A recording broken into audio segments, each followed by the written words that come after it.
Hello. Welcome back. Welcome back. You're welcome back.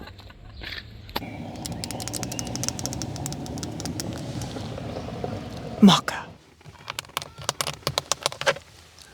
Mokka. Mokka E.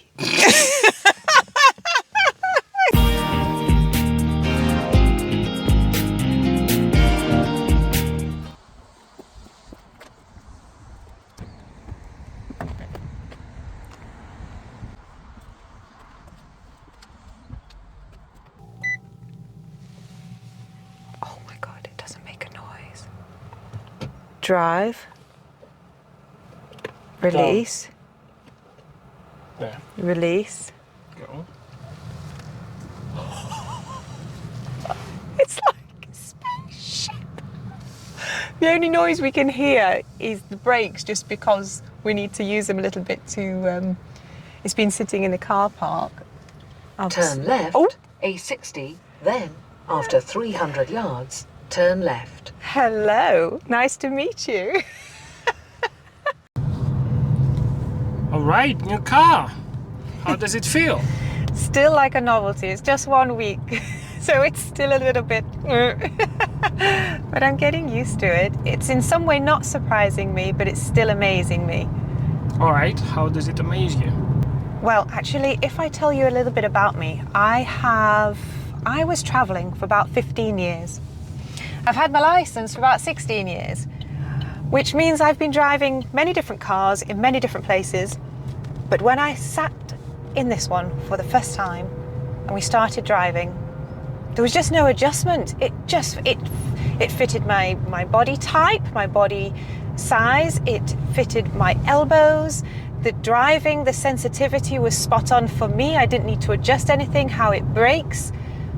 I just melted, I molded into this so easily. And sometimes the rental cars that I've tried, it didn't matter if I've driven 400 miles that day, I could never settle in. So from the first moment I sat in this seat, it was super. Yeah, it was just for me, really. Yeah. The thing is that we are not any kind of car reviews. We just want to share with everyone else how your experience is driving to work every day. So tell us about that, about driving to work and back. Well, I went from walking to work every day to commuting, averaging 12 miles an hour for an hour. I get about 2 or 3 minutes where I can go to 40, but generally I am a commuter in rush hour traffic on the ring road. So manual really did not fit commuting an average of 12 miles an hour. One, because of how tired it was physically between first and second gear. My legs were wobbling by the time I got to work and from work. But then also it was guzzling. There was no way, it didn't matter how economic your car was, it was just guzzling it. Okay, and this one is, whilst you stationary, it doesn't consume anything, as it's electric, right? That's it. So this one actually has the opposite effect. So instead of guzzling its fuel, it's recharging itself. So I'm gaining energy for its own use. So as I accelerate, when I decelerate, it's charging, especially because we have the 3 settings.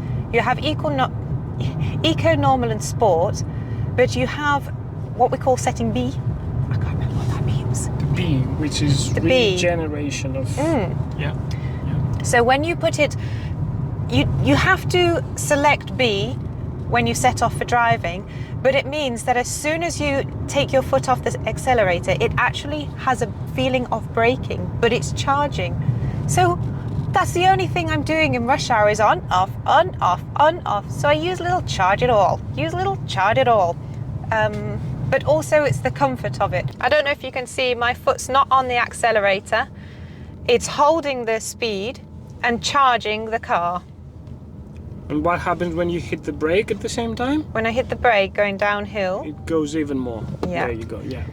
So you don't need to worry about rolling out of the limiter. It won't. It will hold you in it, and it's actually going to charge it. So every time you go down a hill, you're charging your car. My legs are relaxed, my back is relaxed, my sitting position is better, the stress levels are better. And if you have, you know, we're talking about we have a charging point at work and a charging point at home. You have no charge anxiety. It's a no-brainer.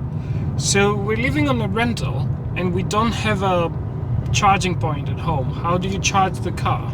And how often do you do it, and how many miles do you do per day? How often do I charge? We are still learning about that. I thought I'd be charging twice a week. Like, charge and I need to charge again.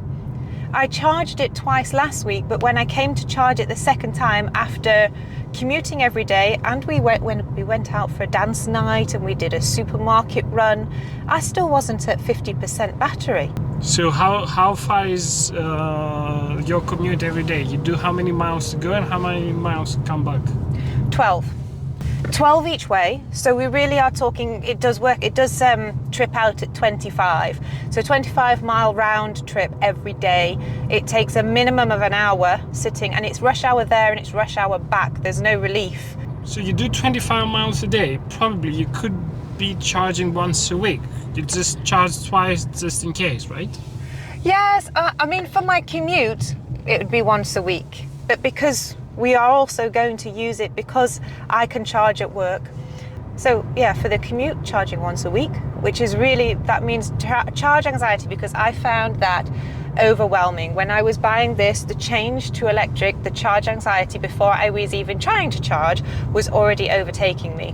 But now, even after 1 week, I understand there's no need to have charge anxiety. It's overperforming what I've bought it for. So we did some calculations before we got this car. And can you tell us what are the differences in terms of expenses? Yeah, the initial difference was it was going to cost me a third of my running costs of my old petrol car, which was an economic car as well. It wasn't too bad. But then I found out right before I bought it that my charging at work was for free, and a lot of the electric a lot of the grid packages that if you install a home charging point will actually give you a year's charging at night for free. So we're talking, even though I had to put a little bit of money down on this car, within that first year I'm not really paying to use it. I can't get my mind around that. So the cost of the running, everything, there's no road tax at the moment. The services are cheaper. The insurance is about the same. And it's the fuel. It's the fuel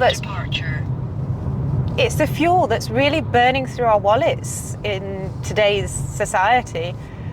All right, tell us about the electronics and how does it compare to your super manual previous car? And now that you have all these things with it takes you back on the road and all these things. My little car before was super. I'd bought it, knew it was a demo car and the model was finishing. So I'd got a new car for a great price. But it was an entry-level car. It didn't have cruise control. It didn't have a limiter. It didn't have, it had air conditioning. Didn't have an alarm. So it was very minimal. Now, my goodness, you can reverse this car and you don't even, you've got cameras everywhere. It's mapping out the road for you. It's telling you when to straighten up. It's telling you when to brake. You have a limiter. Limiter is a limiter. You have adaptive cruise control. That is life-changing. I didn't know what it was, and I didn't believe what it was until I actually had it. I mean, we were coming back with the car on a 50, on an A road, and he put adaptive cruise control on. You can choose your safety distance. And so we were going 50 within the limit, so no worries with the cameras. The car in front slowed down, a roundabout was coming up. So we slowed down. That wasn't the most amazing thing. As the car accelerated from the roundabout, this adaptive cruise control with its radar sensors matched it and accelerated at the same speed. There was no moment where we had our feet controlling the car. It is really overly taking care of your safety that you actually feel safer being out of control. If that makes sense. Yeah. Yes. When you turn into a new road, it's going to tell you what speed you need to be going at. It isn't replacing our ability to drive safely. It's supporting you, reassuring you if you have any doubts, or if you had to avoid a pothole and you didn't catch what the speed limit was. It's caught it for you, it's telling you, and it's suggesting that you need to put your limiter on at this speed. By the way, this is how it tells you over there. It tells you that so I'm about to go into a 40 and it tells you already. Yeah, you press the memo, the shortcut twice. Yes, I want it. Yes, I'm sure. And it goes back to and it 60. can take me up. Yeah. And then when the speed changes, you press it again and it changes back. Yeah. Brilliant. You know what I'm looking forward to? What are you looking forward to, Kat? The winter. What about the winter? Because for the first time in my life, I have heated seats. I have heated seats and a heated steering wheel. Not always does a heated steering wheel come with heated seats, so I am aware that I do have an added luxury.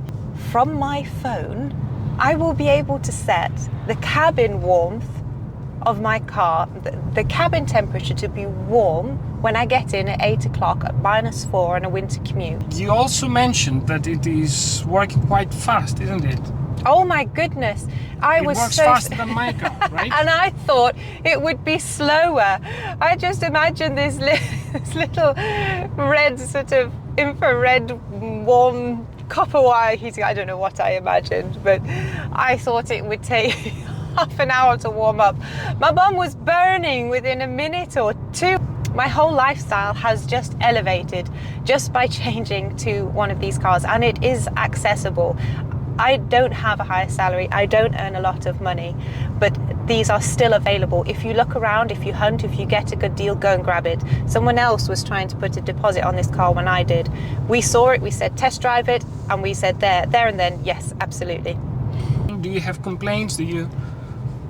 I haven't found anything yet to complain about. I have always wanted that SUV size as well, so it's not the small car vehicles and it's not the large 4x4s, it's not a huge tank I'm driving around. It's ideal, it's perfect. We're about to move house, so it's going to fill up nicely with space and it's going to be easy. We've got the dogs and the family in the back. It doesn't restrict, it doesn't limit, it's... Oh, and since you mentioned restrictions, we saw other reviews on YouTube before we get this car, and they were saying about the back seat that is too narrow. We were really worried about it. We arrived, it was one of the first things I checked because we couldn't really find anything else that was possibly going to deter us going through with this purchase. We checked it at the time and I thought, I don't really see what other people are having an issue with. We're not getting baby seats in and out or toddlers in and out. The door opens fine, the space is fine, it's not tight. I'm not a small person. We're the average size. I'm averagely tall for a girl, You're for a lady. Taller than usual. Yeah, Joris is a normal man's size and my dad's 6 foot. The back is not tight. We've not found it to be tight. As soon as I place this into reverse, you've got a camera. So here you can see we have the cameras that are guiding you between the line. You also have a bird's eye view that, let me show you, as I start maneuvering forward and back, it maps it out for me. Let me show you. If I go a little bit wrong, can you see on both cameras it's telling me whether I'm straight or not? Which is brilliant for you because you're obsessed with parking aligned. This camera is so clear because, oh look, we've got an option. Auto mode, zoom mode, 180 degree mode, standard view, auto mode. And it does have lane assist. If you do pop over to the side lane on either side, it is going to tug you back in, which is quite a ghost feeling at first. And if you have not signalled to manoeuvre and change lanes, it's going to warn you. One, that you're changing lanes and you haven't signalled, and two, it's going to try and put you back in because it's going to think you didn't mean to move. Kat, you mentioned the navigation. Now, with the maps, the Vauxhall maps, you're able to view your trip on blue in the screen in front of you. Yes, But these... if you use Google Maps, things change, isn't it? You have Vauxhall's built-in navigation system here. So you can have your map here, you have your map on your personalised screen. I keep my navigation right in front of my nose. On your maps, you can have your charge points. Let's pop in a destination. Turn right, Sir John Robinson Way, then, after 80 yards, go left on the roundabout, first exit. You have your overview here, and you can have, just like Google Maps, search along my route. And you have your direct next turn here, zoomed in. However, if you do prefer your Google Maps, plug in your phone, just with your auxiliary cord, bring up your Android Auto, and basically you get your phone apps on the screen. That's my music. So if you're used to Google Maps and you want to stay with Google Maps, of course you don't need this now, it's connected. Your phone is here. There we go, the same. Oh, just finding the signal. But can you see? It's not going to show you through the Vauxhall navigation system. You might want Google Maps. It might have features that the Vauxhall app doesn't have. You can do hands-free calling, hands-free music selection. Something that's been great for me is you can personalize your display for when you're driving. Not only just, of course, you can do the brightness to your liking, but you can have driving aids, navigation, charge. You can personalize what you have directly in front of you, which I think is quite a unique feature. I actually come from Sheffield originally, which is one of the hilliest city in England or the UK. So I had I had the best practice on hill starts. However, I no longer need that technique I worked so many hours on. This has hill assist. It will hold it for 2 seconds. Enough for you to switch your foot and pull away. I love using my full beam, but sometimes around the country roads, you are reminded to take your full beam off. These lights here, they will adjust for you. So on those country roads, when you're alone, they will flick to full beam. If you would possibly disturb any other driver, it has a sensor, it will already lower your full beam. Again, it's something you don't have to play with and touch and need to remember while you're driving. You can drive a lot safer because it's taking care of your safety by these features. Okay, so something else that was new for me in the EV is that normally if you break down, you're going to call the RAC or the AA and you sit on the road and you wait for a mechanic. Actually, this car, you call a hotline, maybe an IT hotline. You actually have an SOS button and an IT helpline just above you that you press, you call, and you speak to someone to help with your electric vehicle.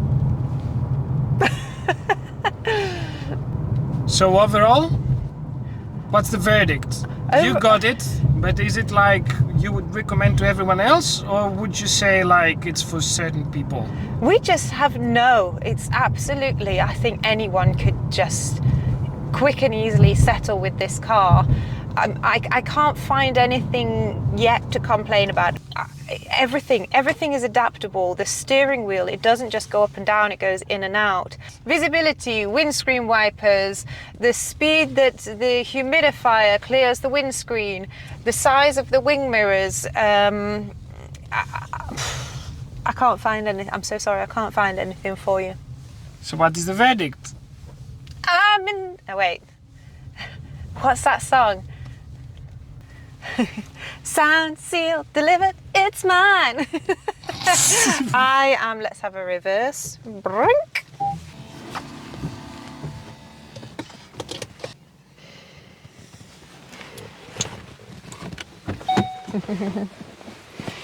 Hi, do you like it? Do you love it as much as me? Thank you for joining us, listening to our little review on how does it feel to have our brand new electric car. Hopefully we've inspired you or enlightened you to some tips and tricks as always.